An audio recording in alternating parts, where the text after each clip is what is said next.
रतन और रामू दो दोस्त थे जो गांव-गांव जाकर हाथ से बुनी साड़ियां बेचकर अपना गुजारा करते थे। उस दिन भी दोनों पूरा दिन साड़ियां बेचने के बाद देर रात घर लौट रहे थे। आज तो अच्छी कमाई हो गई, रतन ने मुस्कुराते हुए कहा। रामू ने जल्दी से स्टेशन की तरफ देखते हुए जवाब दिया, हाँ, लेकिन अगर ये ट्रेन छूट गई तो आज घर पहुंचना मुश्किल हो जाएगा। ट्रेन प्लेटफॉर्म छोड़ने ही वाली थी। रामू जल्दी जल्दी भागते हुए ट्रेन में चढ़ गया। रतन पीछे से चिल्लाया, अरे ध्यान से जाना, देख लेना सही ट्रेन में चढ़े हो या नहीं। लेकिन हड़बड़ी में रामू ने उसकी बात पर ध्यान नहीं दिया। ट्रेन के अंदर ज्यादा लोग नहीं थे। रामू खिड़की के पास जाकर बैठ गया। पूरा दिन काम करने की वजह से उसकी आंखें भारी हो चुकी थीं। अचानक एक जोरदार झटके के साथ ट्रेन रुक गई। रामू की नींद खुली। उसने घबराकर बाहर देखा। क्या हुआ? ट्रेन ऐसे क्यों रुकी? प्लेटफॉर्म पर खड़े एक आदमी ने जवाब दिया, आगे लाइन पर हादसा हुआ है, इसलिए ट्रेन रुकी हुई है। रामू परेशान होकर वापस सीट पर बैठ गया। रात काफी हो चुकी थी। इंतजार करते करते उसे फिर नींद आ गई। कुछ देर बाद जब उसकी आंख खुली तो उसने देखा कि ट्रेन फिर चल रही थी, लेकिन इस बार कुछ अजीब था। पूरा डिब्बा खाली था। जहां पहले लोग बैठे थे वहां अब कोई नहीं था। रामू धीरे धीरे घबराने लगा। सब लोग कहां चले गए? तभी ट्रेन एक सुनसान स्टेशन पर जाकर रुकी। रामू दरवाजे के पास आया और स्टेशन का नाम देखकर चौंक गया। बादलपुर। उसने ये नाम पहले कभी नहीं सुना था। उसे समझ नहीं आया कि वो यहाँ कैसे पहुँच गया। क्या उसने गलती से गलत ट्रेन पकड़ ली थी? डर और उलझन में वो ट्रेन से नीचे उतर गया। पूरा स्टेशन सुनसान था।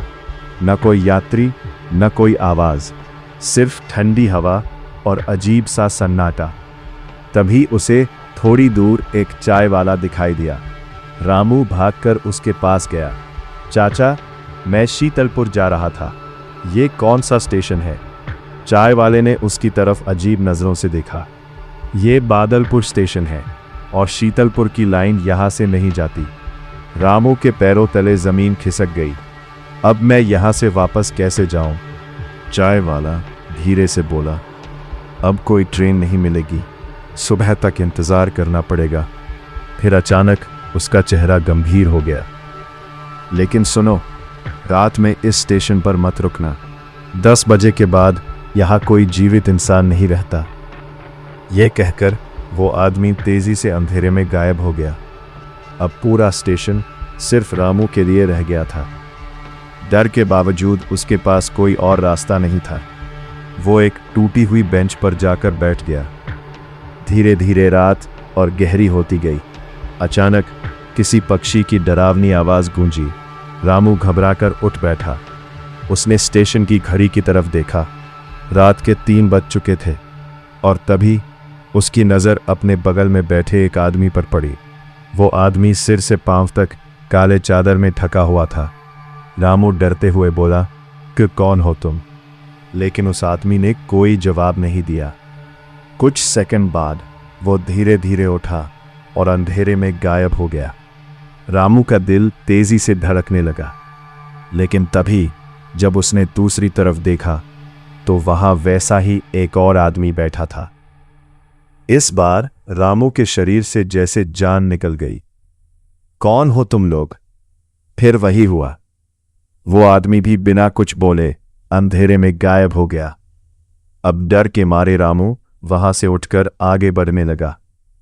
थोड़ी दूर उसे एक और टूटी बेंच दिखाई दी। उस पर भी एक काले चादर में लिपटा आदमी लेटा हुआ था। रामू कांपती आवाज में बोला, भाई, थोड़ा पानी मिलेगा?